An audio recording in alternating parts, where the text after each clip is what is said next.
Ao Superintendente Nacional da Caixa Econômica, senhor Rogério Saab, a Caixa tem atuado em diversas frentes de crédito sustentável. Quais iniciativas o banco tem estruturado para apoiar projetos que unem impacto social e retorno econômico?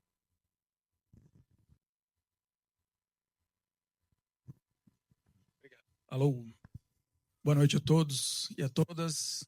Obrigado pelo convite e pela oportunidade. Eu sou um homem branco, cabelos grisalhos, uso barba, estou de terno preto e camisa branca, e eu falo aqui da frente também. O primeiro ponto é que a gente... vou pegar um gancho da fala da professora ali do Embrapa, que ela falou sobre o ESG interno e externo, né?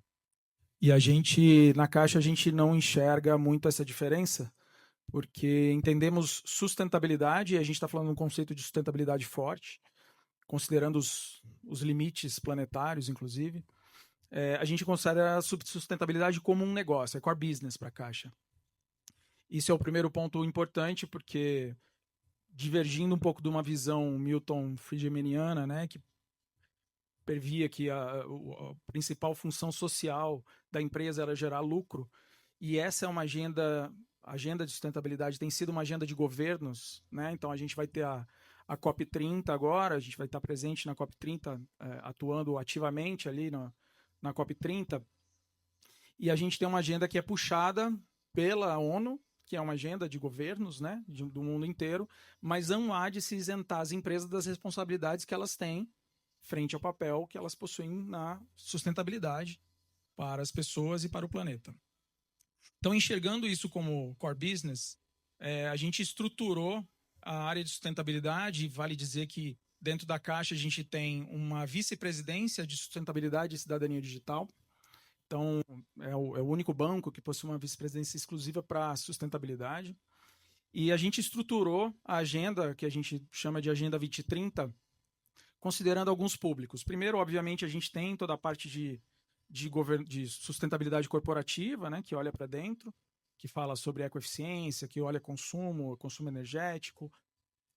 E a gente tem também uma gerência que trabalha apenas com negócios de impacto. E aí, falando um pouco de finanças, a gerência de impacto, ela trabalha com negócios de impacto, porque a gente entende que esse é meio que o futuro do negócio.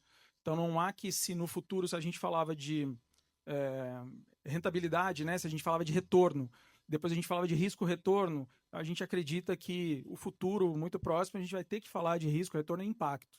E o impacto não é só ESG. O impacto ele considera a intencionalidade de resolver um problema socioambiental. Para essa gerência, a gente estrutura, em termos de finanças sustentáveis, 3 grandes frentes. Então, a gente considera a primeira frente, que é a frente de recursos não reembolsáveis, ou fomento. Aí a gente está estruturando agora toda a parte de emissão de dívida e de equity, e a gente vai trabalhar também o crédito para esse negócio especificamente.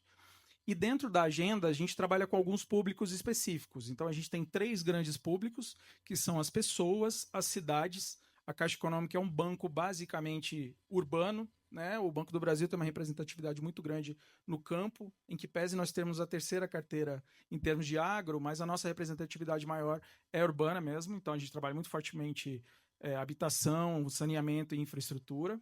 Então, a gente tem pessoas, cidades e cadeias produtivas.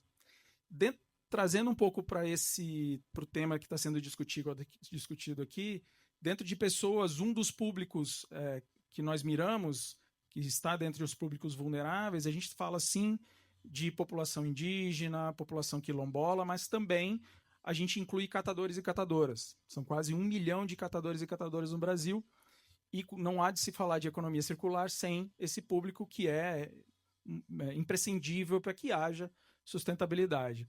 Quando a gente fala de cidades, a gente está falando basicamente de cidades resilientes. Então, tudo que precisa ser feito, a gente está construindo, por exemplo, agora, uma linha de base para averiguar qual é a emissão de carbono das construções, do método construtivo brasileiro, porque a gente não tem uma linha de base. Então, a gente está numa associação com a USP, um convênio que a gente fez com a USP para a definição de linha de base da indústria de habitação no Brasil. E dentre as ações em cadeias produtivas, a gente está trabalhando basicamente com desenvolvimento regional via cadeias produtivas para fomentar essas indústrias na economia de baixo carbono e também na expansão da economia de baixo carbono. Tá? E esse cenário todo, ele conjuga em ações que vão desde o crédito, né? Então a gente tem, obviamente, crédito direcionado para esses fins, mas também é muito importante, porque a Caixa também é reconhecida como um importante agente de repasse, né? E como banco urbano, a gente foca nas pessoas. Esse tem sido o mote da construção que está sendo feito para a COP30. Então, sob o guarda-chuva da transição justa, né, que a gente está trabalhando fortemente, a gente tem todos esses temas que eu comentei dentro desse guarda-chuva. Então, acredito que, em termos de finanças sustentáveis, há vários desafios. A gente estava comentando ali atrás que captação talvez não seja o problema, há muito recurso mundo afora, a gente tem multilaterais que têm recursos, o que a gente carece mesmo são de projetos.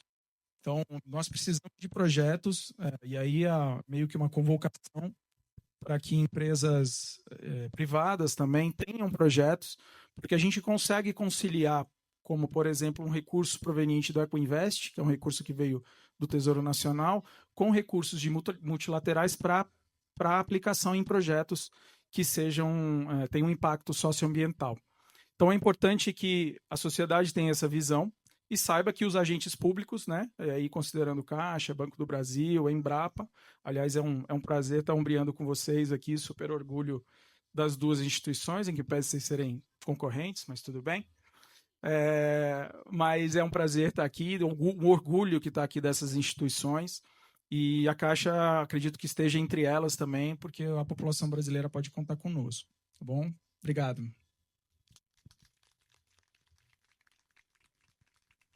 Muito obrigada, Rogério. Fique até o final, porque tem muita gente que vai querer conversar com você sobre projetos. Já que você falou que tem, dinheiro não é problema, tem dinheiro, tem os fundos aí, então vamos conversar sobre projetos.